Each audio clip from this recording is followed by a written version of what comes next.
You know, the Deobandis over the board, they're very confused because some of them, what they do is they align themselves with the Salafis in, the pseudo-Salafi movement in Saudi Arabia, what we call Wahhabism.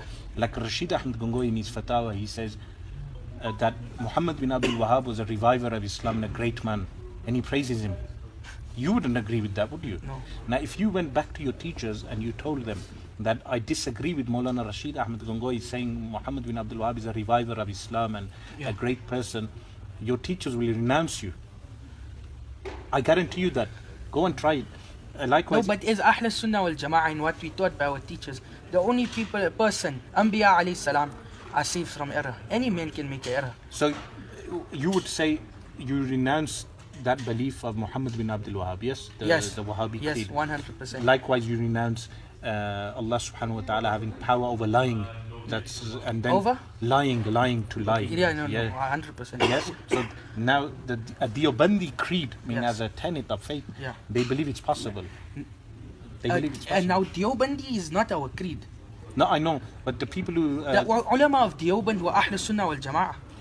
No, because they held those creedal points. Now there were maybe few ulama. Not all of them hold that one. You know that particular point. Yeah, not all. No, they all defended. So who refuted it? For instance, you'll find in Mahmud al-Hassan's fatwa the same position. They defended Rashid Ahmed Gangohi's position, and so many of them defend it till today. It's become like a creedal point that they defend it, like a cultish type behavior, that they won't say he was wrong on that one position, and we don't take from him on that one position. This is where the main distinction is. So this is your issue with Deobandi ulama? This one issue. They have many issues. For instance, they have 𝗏𝗏 Nanotwi, one of the founders of Deoband. He wrote a book called 𝗥𝘀𝗵𝗆, and in that book he mentions, he tries interpreting the verse of the Quran which mentions 𝗏𝗏, the finality of prophets, and he says this has nothing to do with time necessarily, because the Prophet ﷺ, do you read 𝗦𝗵, the book in Mantiq? Yes. In the commentary on the Deobandi, you got the 𝗥𝘀𝗍𝗂𝗍, I think, his commentary on the Deobandi commentary. He even mentions this in the introduction.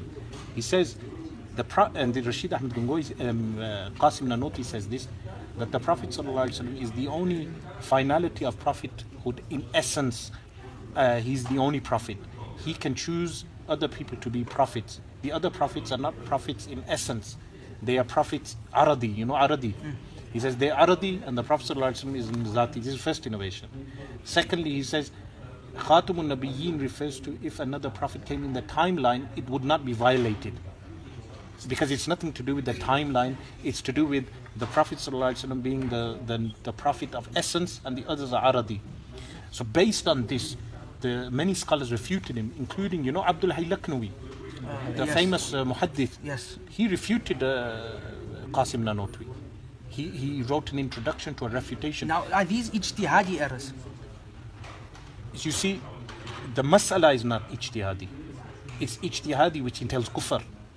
So he may have done ijtihad, but the result was kufr, disbelief.